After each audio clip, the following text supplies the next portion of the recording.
I am often asked what my favorite parts of the podcast are. I don't even have to take pause. It's the people. Every year, for our final episode before the new year, this look back, it is my most favorite. A moment to pause and reflect on what it was all about. Welcome to WonderCast, a community collaborative podcast supporting families navigating the complexities of chronic illness or injury. WonderCast is supported by the generous sponsorship of Texas Oncology. Texas Oncology, more breakthroughs, more victories, experts in cancer care. 2025, year in review. Let's do this. Hi, my name is Megan Politis, and I am a program coordinator for KESM. Hi there. I am Rachel Duff. I am a mama of 3. I was diagnosed with stage 3 cervical cancer in September of 2020. I am Missy Hicks. I have been a child life specialist for 37 years. I'm also a licensed mental health counselor. Meredith? I have been a child life specialist for over 30 years. I'm not sure exactly how far back to count it. My name is Ellie Ledeen, and I am a certified child life specialist. Been with Inheritance of Hope for about 2 years now. My name is Renee Johnson. I have been with Inheritance of Hope for a little over 2 years now. I'm Christy Apple. I am a recipient, I suppose you would say. My children are recipients of services through Wonders and Worries. Been really beneficial to them. And I just happen to work in a medical field where I have conversations every day with people who have advanced diseases like cancer. Hi, I'm Dr. Nichelle Haynes. I'm a perinatal psychiatrist here in Austin, Texas. I am co-owner of a practice, Reproductive Psychiatry and Counseling. I'm active on social media. I'm a podcaster with my own podcast, More Than Mom with Dr. Nichelle Haynes, where I help people try to find themselves in and beyond motherhood. Hi, I'm Angie. I'm an incoming senior this year, and I've had 3 years on the council. This will be my 4th year.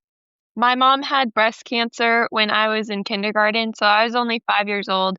I just remember learning a lot of coping skills, and I was with my sister too, so it was good to have someone with me. So she was diagnosed in January 2014, and then I started going to Wonders and Worries in February. My name is Aria, and I'm going into my sophomore year, and next year will be my first year with Teen Council. My mom was diagnosed with ovarian cancer, I think, when I was 4, and she passed away when I was 6. And then I think we stopped Wonders and Worries like a couple years after she passed away. Hi, my name is Nash. I've had the privilege of being a part of the Wonders and Worries Teen Council for the past 2 years now. I first became connected to Wonders and Worries as a client, along with my siblings. I have 3 younger siblings that I did it with too. And my mom was diagnosed with breast cancer in 2022. And just in the past 2 years, being able to give back to the community like Wonders and Worries, it's just been the best thing ever. My name is Leah, and I am born and raised in Louisville, Kentucky. I was diagnosed in December of 2019, with stage 4 non-small cell lung cancer. My name's Bianca, born and raised in Massachusetts. Laura Batts Townsend with the Louise H. Batts Patient Safety Foundation. I'm one of the co-founders of the foundation. I'm Dr. Charles Holshouser. I'm a retired obstetrician and gynecologist. Became involved in patient safety when my sister, Louise, died in the hospital from excess sedation after a knee replacement. Hi, my name is Sarah Paul. Thank you so much for having me today. I'm a licensed clinical oncology social worker and the Senior Director of Social Work at Cancer Care. Madison Vanderland. I am the filmmaker behind Children of Disease, a feature-length documentary film. My name is David Smith. I'm 42 years old. I'm married with 4 kids. I'm a wellness coach at WellMed. Work with 60-year-olds and older who want to live a healthy lifestyle.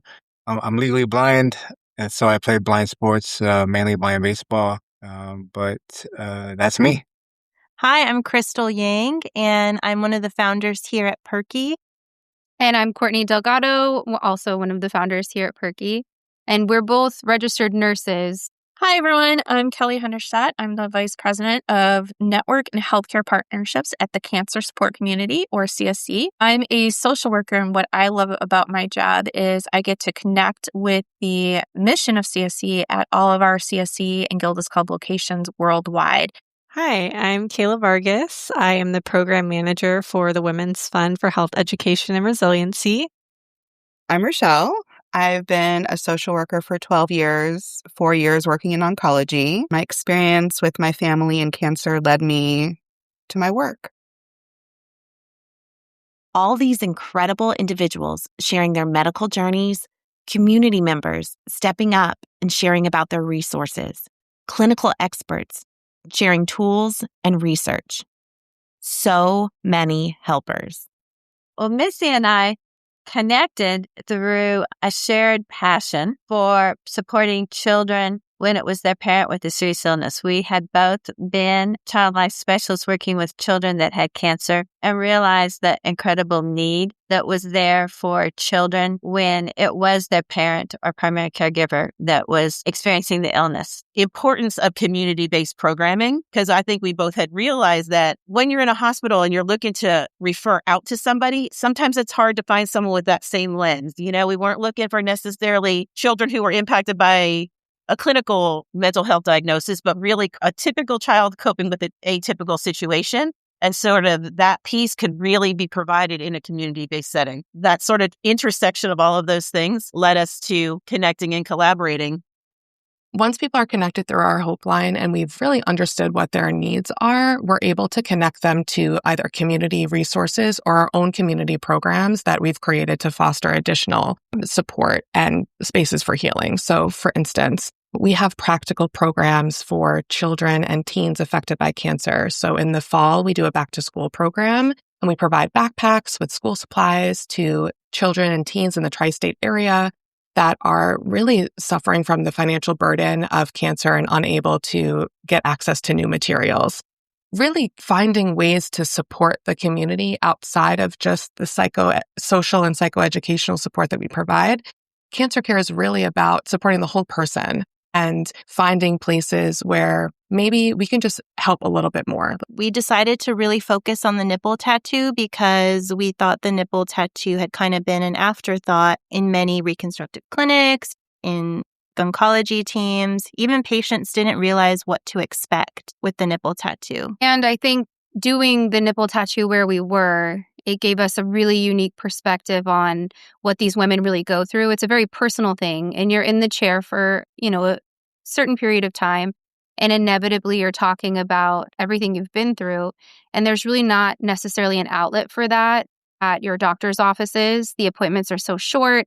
Put us in a really cool position to support additionally. We're giving you a nipple tattoo, but we're also able to hear you out and let you air kind of the things that you've been going through side effect wise. Oh, yeah. So it's like, let's create a safe space where they can come and just feel heard, appreciated, and know that this was created just for them in this chapter of survivorship. So some people find out about us right away when they're first diagnosed, which is ideal. But a lot of people don't find out about us until they're through treatment, in their treatment. And so we can provide support at any time during that continuum of care. We also get into pre-vivorship and bereavement support as well. So really the whole spectrum, which is awesome. Do you feel that being a pre-vivor is still something that is somewhat taboo? Or do you feel like it is becoming more mainstream conversation? I don't think we're all the way there yet. I think that these are, I bring up this term to people and they've never heard of it before, even within the community, but we're getting there. Like, I feel the change even from when I entered into this realm. I feel like access to support has just increased. These conversations have increased, different hospitals having high-risk clinics. I think that's just so important to have very specialized care and having providers who are aware of this type of care and having genetic counseling and having surveillance and having opportunities to have risk-reducing surgeries, I think is just going to be more understood. And like, why should we not have access to this? At the very beginning, the first thing to do is take a breath and to give yourself grace. because and this is very common saying, but there really is no playbook for cancer. My connection with lung cancer is in February 2023. My mom went to the emergency room with back pain, thinking she had a UTI that turned into a kidney infection. But essentially, she was diagnosed with lung cancer and passed away 3 weeks later, essentially never came home. It was just a really quick and shocking situation. I was 14 weeks pregnant at the time she died. And 5 months later, my dad developed a cough, and he, it was, oh, it's lung cancer. It's lung cancer. Your mom just died of it. And Dad, you don't have lung cancer. You're so healthy. And you go to the doctors all the time. Well, long story short, the day I delivered my daughter, my dad was diagnosed with stage 4 EGFR lung cancer, same as Leah. He unfortunately passed away this past May. And through all that, I just became involved in advocacy because it was just such a whirlwind. And I was thrown into this world and I was trying to understand it. And I met so many people who were kind of similar age as me or having babies, but actually being the ones diagnosed with it versus like a caregiver. And it just really, I don't know, just shook me to my core that this was happening. And I had no idea, at all. And like Leah is very passionate about bringing awareness to this population and supporting their kind of unique needs. And here we are with Young Lung Cancer Initiative. So it's been an amazing journey from that point on. It's been a journey from tragedy to hope. And what we've been able to accomplish, we've raised close to $4 million for patient safety. And so what we did from that point on is that we wanted to make playbooks, basically. Like, how can we help people navigate the hospital experience? And so from that time, we've developed the BATS Guide for Bedside Advocacy that takes you through your whole hospital journey. And it takes you through every step, before, during, and after. We have it in English, Spanish, Dutch. We have it for pediatrics, for transplant patients, for babies, for breast cancer patients, so many different specialties. I believe that my mom's story saves lives. And every time that when people have heard our story, when they heard it speak, it's not easy to speak it. I cry every single time. It's been 16 years. I'm never going to not feel that same pain. But when you have people come up and tell you, a nurse or somebody like that comes up and tell you they heard my story, they're like, I never ever check a patient without thinking of your mom. I try to do it right. That's what saves lives, right? That's the hope, right? That comes from the tragedy that my mom faced. Because this is your one-stop shop when it comes to supporting families impacted by cancer, right? It takes a village, and that's all of our like-minded organizations that do this work working together as well. We provide hope and resources to young families facing the loss of a parent due to terminal illness. Absolutely. Every single program at CASM is completely free. We also work with our families one-on-one to make sure that if we can provide the support to get them to our programs, we will. And that's going to look a little different for every family. So working with our families to ensure that they feel fully supported and are able to get everything they need. They don't have a trusted adult that they can go to get accurate health information. And so they're relying on social media platforms like TikTok, Instagram, and Snapchat to get their health information. And as adults, for a lot of us, we can decipher like, okay, this is not real. This isn't true or factual. But for them, they kind of take everything in and they're like, well, I saw it on TikTok, so it must be true. And so I think having a safe, non-judgmental space where they can open up and ask questions about their health and receive factual answers is so important and kind of sets us apart from some other groups. Our teens are our leaders, and they are incredible role models for some of our younger kiddos at our program. So we want to make sure we also have that whole community piece as well at every single one of our programs, whether that's camp, day camp, or online through Club CASM. How do you feel like your parents' illness or injury or what happened to your family has helped shape you to the person you are now? I think for me, it definitely helped me kind of like at a young age being able to learn coping skills and learn how to express your emotions better. It kind of helped me be more comfortable with that as I'm growing up and kind of become more emotionally mature. And then I also think the fact that my mom passed away caused me and my brother and my dad to be all closer. So I think that also affected me just growing up, being like really close to my family. Yeah, absolutely. For me, same as Aria, like I gained so many coping skills that I still use today, even just for little things like stress or anxiety. And that's just really helped me. And it helps me understand more and get more empathy towards people and what they're going through in their lives. Yeah, just my time with Wonders and Worries, it was just easy because I was around people that kind of understood what I was going through. I learned a lot of coping skills as well. And it just got me more comfortable expressing my emotions and sharing my story with others. And every year I'm reminded just how deeply meaningful this work is. I support individuals and families navigating the challenges of cancer, including everything from diagnosis, treatment, caregiving, survivorship, and grief. Really, I've been always drawn to the places in life where things feel a little messy or uncertain, the kind of places where people don't always know how to talk about those things. And in many ways, that's what led me here to oncology social work. So it's not just about helping in a crisis, it's about helping people feel seen and less alone in these moments that are often extremely isolating. So we have to talk out loud about this. If we don't talk about it, it will like literally suffocate us. And like that's so much of what happened to me and my family until we started talking about it. And we were forced to talk about it. Accidentally, I forced us to talk about it through Making Children of Disease because I had to interview every single one of my family members. And then that got us talking. And it led to a lot of things that wouldn't have happened otherwise if I hadn't started facilitating those conversations. We don't want to leave anything unsaid. You don't want to feel like, oh, I should have said that, or I wanted to say this and I didn't. You know, if you have the opportunity to say something, say it. It is messy. It's messy. That's just the way it is. But it's not meant to be perfect. You just have to try. You just have to say it. So he has like telescopes and stuff, and he sent me this picture of the nebula. Can't remember what it was called.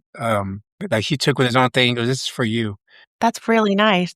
And so, yeah, I have it saved, and when I look at it, it kind of reminds me that this isn't it. Like this isn't like, yes, this is hard, but there's something better. You know what I mean? Whether that's after this life or after this experience in this life, good comes out of it somehow. Just keep your head up, keep trying, remember your why, because there's always a reason to keep going. You see, chronic illnesses and injury are exhaustive. The effects, they're felt every day, all day, and perhaps forever. That can be really isolating and heavy. But these voices, the people, they are helping to ease burdens in ways that they may not even fully grasp. They are standing beside their neighbor, sharing their story, their tools, their expertise, their compassion, and saying, you are not alone in this. We will get through this together. Thank you for tuning into our podcast today. Please subscribe and continue to check back as our content is ever evolving. For questions or specific content-related requests, please send an email to podcast@wondersandworries.org.